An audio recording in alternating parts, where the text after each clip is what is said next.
Nature Mantra BP sugar thyroid reversal Nature మంత్రతో సాధ్యం. మాత్రమే అహం బ్రహ్మస్మి అన్న మెంటాలిటీతో చాలా మందిని చూస్తారు మీరు.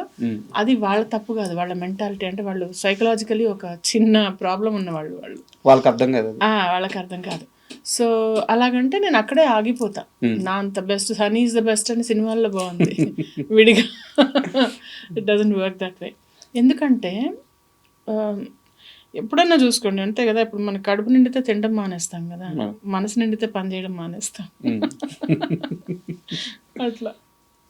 అండ్ మీతో ఇంటర్వ్యూ అనగానే నేను కొంచెం నాకు తెలిసిన కాంటాక్ట్స్ ద్వారా మీ గురించి కొన్ని విషయాలు తెలుసుకోవాలని చెప్పి ప్రయత్నించాను.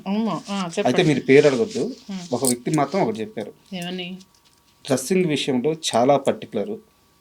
ఈవెన్ అమ్మ క్యారెక్టర్ చేస్తున్నా సరే, అది కట్టుకునే చీరైనా సరే బాడీకి అతుక్కొని ఉండకూడదు, చాలా జాగ్రత్త ఉంటుంది. అండ్ ఇంకోటి, చేసే రూల్స్ కానీ ఎంత అమౌంట్ అయినా సరే తనకు కంఫర్ట్ లేకపోతే కొంచెం గ్లామరైజ్డ్గా కనిపించాలి అనిపిస్తే అలాంటి రూల్ వస్తే ఒప్పుకోదు మాధవి.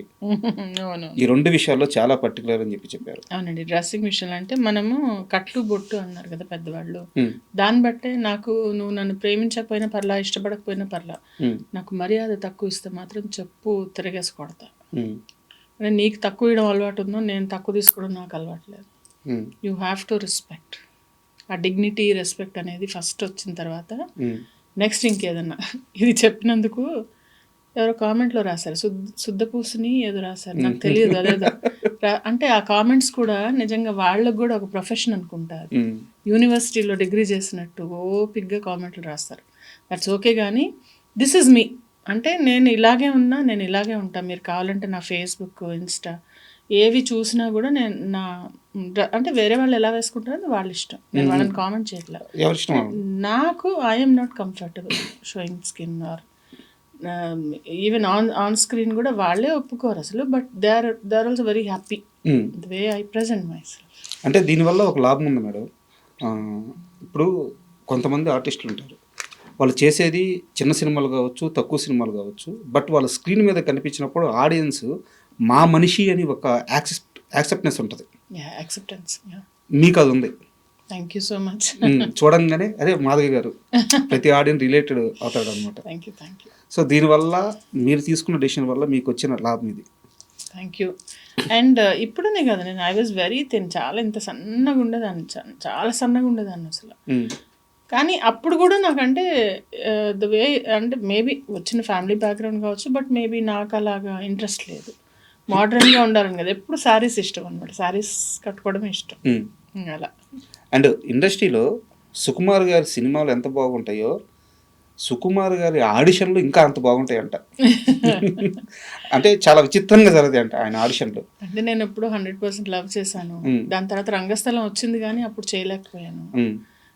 ఒకటే చేశాను. అప్పుడు కూడా ఆయన అసలు సన్నగా, అంటే అసలు ఆయన అన్నారు చాలా చిన్నగా, అమ్మాయి చైతుకి మదర్ అంటే చిన్నగా ఉంది అని అంటే ఏదో ముడేసుకొని ఏదో ట్రై చేసి వెళ్ళా అనమాట. మొత్తానికి 4-5 సార్లు వెళ్ళిన తర్వాత ఆడిషన్లో నాకు సుకుమార్ గారితో ఆడిషన్లో కానీ లేకుంటే షూట్లో కానీ ఒక ఇంట్రెస్టింగ్ డే కానీ. ఆయనకి స్వీట్స్ చాలా ఇష్టం.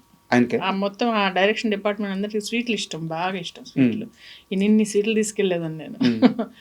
అంటే అది ఎలా ఉంటుందంటే, అసలు అందరు అనుకుంటారు సినిమా షూటింగ్లో అందరితో కమ్యూనికేట్ చేస్తారు, you will get to know about the persons అని. అక్కడ ప్యూర్గా వాళ్ళు ఇన్ని సీన్స్ ఏవో పెట్టుకొని దాని లైటింగ్ ఏం చేయాలి, దాని బ్యాక్గ్రౌండ్ ఏం చేయాలి, దానికి ఎలా ప్లాన్ చేయాలి, ఈ సీన్ని ఎలాగా చేయాలనే డిస్కషన్ చేసుకున్న తర్వాత మా యాక్టర్స్ మేము ఎక్కడో ఉంటే షార్ట్ ముందు పిలిస్తే వచ్చి కెమెరా ముందు నుంచి ఉంటే ఆ చిన్న సీన్ అయిన తర్వాత మళ్ళీ ఓకే మేడం రిలాక్స్ అంటారంటే వెళ్ళిపోమని ఇక్కడి నుంచి. ఓకే, రిలాక్స్ అనేవాడు. వెళ్ళిపోయి అక్కడికి వెళ్ళి ఎక్కడో కూర్చుంటే మళ్ళీ షార్ట్ ముందుకు రావాలి. అంతేగాని వెళ్ళి సార్ మీరు బాగున్నారా, మీ ఊర్లో ఎలా ఉంది, అన్నీ ఓకేనా, మీ సంగతులు ఏంటనేది ముచ్చట్లు పెట్టడానికి వీల్లేదు. అలా ఉంటుంది. సో మనకి తెలుసుకునే అవకాశం ఉండదు. ఇప్పుడు ఇంత పెద్ద వ్యవస్థలో మీ ఎండి గారిని మీరు ఎన్నిసార్లు కలిసారు? అంటే 2 వారాలకు ఒకసారి జస్ట్ ఒక మెసేజ్, ఫోన్. అవునా? ఇప్పుడు నేను అడుగుతాను, మీ ఎండి గారు ఎలా ఉంటారు, మీతో బాగా మాట్లాడతారా, మీతో చాయ్ తాగుతారా, ఆయనకి ఏమి ఇష్టం అంటే నాకేం తెలుసు అంటారు. Same it goes here also, they are also like that. Hierarchy అనేది అక్కడ కూడా ఒక హైరార్కీ ఉంటుంది. కానీ సినీ ఇండస్ట్రీలో 2 రకం మనుషులు ఉన్నారు కదా, రిలాక్స్ అన్నా పక్కకు పోకుండా వాళ్ళ దగ్గరికి వెళ్ళి ముచ్చట్లు పెట్టి అవకాశాలు పెంచుకొని పరిచయాలు పెంచుకొని సర్వైవల్ ఉన్నారు కదా. అది అది వేరు. అది ఎవరు రాని అంటే అక్కడ సెట్స్లో అయితే మాట్లాడినారు. ఇవన్నీ సెట్స్లో ఎప్పుడు జరగవు. సెట్స్లో జరిగేవి కాదు మనం మాట్లాడేది.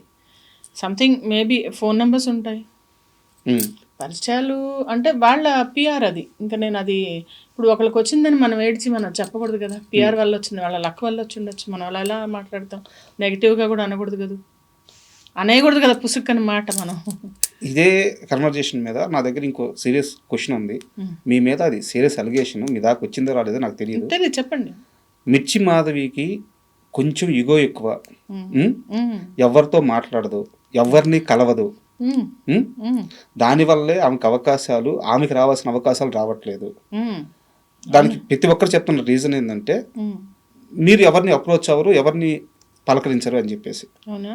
ఇప్పుడు రాగానే మీరు పలకరించారు, మీతో మాట్లాడారు. మరి ఈగో అంటే మాట్లాడండి కదా. నీ దాకా వచ్చిందా కనీసం ఇది? నా దాకా అసలు నాకు ఈగో అని ఎవరో అనుకుంటే అది నాకు లేనిది. నేను ఎలా అసలు నా దగ్గర వచ్చి ఎవరన్నా నన్ను తిట్టినా లేదా నాకు ఫోన్ చేసి నీకేంటి అంత బల్పు అన్నా అప్పుడు కదా నాకు తెలుస్తుంది ఎవరికి అప్రోచ్. కానీ ఇవాళ 50 మెంబర్స్కి మెసేజ్ పెట్టాను, చూపించండి. ఇవాళే పెట్టాను నేను ఫొటోస్ పెట్టి, ఏమన్నా ఈ వీక్స్ నేను ఖాళీ ఉన్నాను, మీకు ఏమన్నా ఆపర్చునిటీ ఉంటే ఇవ్వండి. మరి అలాంటప్పుడు అడగను కదా. ఇప్పుడు చూపించమంటారు ఇప్పుడే? ఇవాళ ఇప్పుడైతే పుట్టించలేను కదా ఇది. అవును, please come, I'll show you. నేను సిగ్గు లేకుండా అడుగుతాను అందరికీ ఆపర్చునిటీస్. ఎందుకంటే నేను అడిగేది ఏంటి? నేను డబ్బులు అడగట్లా, నేనేమి ఇంకోటి అడగట్లా, నాకు లిఫ్ట్ ఇవ్వనట్లా, నాకు పార్టీ ఇవ్వనట్లా. నాకేదైనా ఆపర్చునిటీ ఉంటే ఇవ్వు అని, సో దట్ నాకు అవకాశం వస్తుంది అని చెప్పి. ఇదిగో ఒక్క నిమిషం. ఏమైనా కొత్త ప్రాజెక్ట్స్ ఉంటే చెప్పండి స్వామి. డేట్ ఎంత? టుడే. మరి మీ క్వశ్చన్కి ఇది ఆన్సరే కాదు. పిక్స్ కూడా పెట్టున్నారు. మీరు అడిగారు, ఏమడిగారు? ఎవరిని అడగను. మరి ఇదేంటి మీ ముందు చేయలేదు కదా నేనే. అవును, ముందే చేసి. ఇప్పుడు చూసేవాళ్ళు అనుకుంటారు ఇదేదో స్క్రిప్ట్ చేశారని, కానీ మీకు తెలుసు కదా నేను చేశాను లేదా. టుడే. అవును, ఈరోజు. ఏమైనా ప్రాజెక్ట్స్ ఉంటే చెప్తారని ఫొటోస్ పెట్టాను. మీ సైడ్ నుంచి చాలా స్ట్రాంగ్గా ఉంది అప్రోచ్, కానీ లేకుంటే కమిట్మెంట్గా ఉండడం కానీ. అంటే నేను అడగంది అమ్మాయినే పెట్టదు అని నాకు కూడా తెలుసు, కానీ మరీ అడుక్కోలేం కదా బాబు అని చెప్పి. ఇప్పుడు నేను చేయలేదని ఎవరు, నాకు మూవీస్ ఫుల్ బిజీ. నేను గోపీచంద్ గారు మూవీ చేస్తున్నాను, అందులో రితు వర్మ మదర్ క్యారెక్టర్ చేస్తున్నాను నేను. ఇది కాకుండా నాకు రిలీజ్కి ఒక 2-3 సినిమాలు ఉన్నాయి. ఇవి కాకుండా కొత్త మూవీస్కి పొద్దునే ఒక ఫోన్ వచ్చింది, కొత్త సీరియల్కి ఒక ఫోన్ వచ్చింది. నాకు వర్క్ లేకుండా ఎప్పుడూ లేదు. తెలుసు మేడం. ఓన్లీ థింగ్ ఈజ్ ఎవరైతే బలుపు మాట్లాడదంటే నేను కొన్ని చెత్త మాటలు మాట్లాడితే లేచి వెళ్ళిపోతా అక్కడి నుంచి. ఎందుకంటే నేను ఆ వొకాబులరీ నాకు అర్థం కూడా కాదు. కొంచెం ఎంటర్టైన్ కూడా అవసరం లేదు కదా. ఇప్పుడు నాకు నిజంగా మనస్ఫూర్తిగా ఒకరితో మాట్లాడాలని ఇష్టం ఉంటే ఎవ్వరు ఆపలేరు నన్ను. నాకు ఇష్టం లేకుండా నేను ఎవరిని పూసుకొని రాసుకొని తిరగను. That's it. ఇప్పుడు అది వాళ్ళు నేను అడగను, నేనేదో ఈగో చూపిస్తా అని వాళ్ళు అనుకుంటే అది వాళ్ళ ప్రాబ్లం, నా ప్రాబ్లం కాదు అంటున్నా. ఓకే మేడం, ఇంకో క్వశ్చన్ వచ్చేసి, ఈ మధ్యకాలంలో మన సినిమాలు పాన్ ఇండియా రేంజ్కి వెళ్ళిపోయినాయి. నేను వేరే డైరెక్టర్తో మాట్లాడుతూ అడుగుతుంటే, ప్యాడింగ్ కోసం ఏం చేస్తున్నావు అంటే వేరే భాషల నుంచి తీసుకొచ్చి ఆర్టిస్టులు ప్యాడ్ చేస్తున్నావు రాజా. దానివల్ల ఏమవుతుందంటే మాకు ఓటీటీకి వేరే భాష ఆర్టిస్టులు ఉండడం వల్ల ఓటీటీ రేట్స్ వస్తున్నాయి అని చెప్పి చెప్తున్నారు. ఇది తెలుగు నటులుగా మీలాంటి నటులకు కానీ ఇది మైనస్ కాదా? కాదు. ఎందుకంటే ఒక ప్రొడ్యూసర్ ₹1 పెట్టేది ₹2 రావడం కోసం. నా కోసం మాధవికి లైఫ్ ఇద్దామని చెప్పి ఎవడు తీయడు కదా. ఇప్పుడు నేను బాగా చేశానని అనిపిస్తే ఆయన పిలుస్తారు.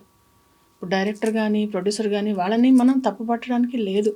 ఇప్పుడు ఒక పరభాషా నటులు అని పెద్ద ఇదైంది. నేను కూడా ఒకప్పుడు ఫీల్ అయ్యాను. కానీ నాకు రియలైజేషన్ ఏమొచ్చిందంటే వాళ్ళకి బైలింగ్యువల్ అంటే అక్కడ కూడా వాళ్ళకి సెల్ అవ్వాలి. మాధవి తెలియదు అక్కడైతే వేరే ఆర్టిస్ట్ తెలుసు, ఇంకో దగ్గర తెలుసు, ఇంకో సౌత్లో 4 లాంగ్వేజ్లో ఒక ఆర్టిస్ట్ తెలిసి ఉండొచ్చు. ప్రకాష్ రాజ్ గారు ఉన్నారు, ఆయన పాన్ ఇండియా తెలుసు. ఆయన హిందీ సినిమాల్లో ఆయన పెట్టంగానే హిందీ ఆడియన్స్ కనెక్ట్ అవుతారు. అలాగా కనెక్ట్ అయ్యే ఫేస్కి వాళ్ళు పెట్టుకుంటారు. అందులో తప్పేంటి? ₹1 పెడితే వాళ్ళకి ₹1 రావద్దా? ప్రతి ఆర్టిస్ట్ మిర్చి మాధవి, ప్రకాష్ రాజ్ అంత రేంజ్కి వెళ్ళలేరు కదా. నేను అంత రేంజ్ కాదు. థ్యాంక్ యూ అంత మాట అన్నావు కానీ రాజా. అంత అవ్వలేకపోతున్నామంటే మనం అదే చెప్తున్నాను నేను. అన్నీ అవ్వవు. ఉమ్, ఇప్పుడు వేకెన్సీస్ 3 ఉన్నాయమ్మా. ఓకే, 3 వేకెన్సీస్ ఉన్నాయి అనుకుందాం ఒక జాబ్ మేడం. ఆపర్చునిటీలో. ఉమ్, 30 మంది అప్లై చేస్తే 3కే వస్తుంది. అంతే. ఈ మిగిలిన 27 మంది డిసప్పాయింట్ అవ్వక తప్పదు. ఇప్పుడు నేను ఆ 3లో ఉన్నానా, 27 మందిలో ఉన్నానా, లేకుంటే నెక్స్ట్ నాకు వస్తుందా అనేది తర్వాత ఇది దైవానుగ్రహం. ఉమ్, అంతేగాని నేను కూర్చొని నాకు ఇవ్వలేదు, నాకు చేయలేదు అని నేను శోకాలు పెట్టుకోవాలా? ఉమ్, నేను ట్రై చేసి సరే మంచిగా చేద్దాము, ఇంకా ట్రై చేద్దాము, ఇదిగో ఇన్స్టాలో ఇంకెక్కడన్నా ఉందా అని వెతుక్కోవాలా? ఏం చేయాలి అవకాశం కోసం మళ్ళీ ప్రయత్నించాలి కదా? ఇప్పుడు కూర్చొని వాళ్ళు పెట్టుకున్నారు వీళ్ళు పెట్టుకున్నారని ముసలమ్మలు కూడా మాట్లాడట్లేదు ఈ రోజుల్లో. మూల కూర్చొని మనం ఎందుకు మాట్లాడుకోవాలి? ఇప్పుడు మీరు ప్రయత్నించేది అయ్యే. అదే చేస్తున్నాను. ఇప్పుడు సౌత్ మేనేజర్ ఒక అతను టచ్లోకి వచ్చాడు ఉమ్, పొద్దున్న కూడా. ఏమంటాడు, లేదు కొంచెం ఇబ్బందులు ఉన్నాయంటే నాకు నెంబర్ నేను మాట్లాడుకుంటా అని చెప్పా. ఉమ్, పొద్దున అతను కూడా ఒకతను ఇలాగే 4 లాంగ్వేజెస్లో అతను చేస్తాడంట. మేడం. అయితే నేను అన్నాను, నువ్వు నాకు ఇవ్వు, నాకు ఆ నెంబర్ ఇవ్వు, నేను మాట్లాడుకుంటాను. ఏంటి ఇబ్బంది నేను చూసుకుంటా, నువ్వు ఇబ్బంది పడకని చెప్పా. ఓకే. అలా ఉంటుంది. అంటే చాలా పెద్ద, ఇట్స్ లైక్ బిగ్ ఓషన్. మనమంతా చిన్న చిన్న చేపలు లాంటి వాళ్ళం.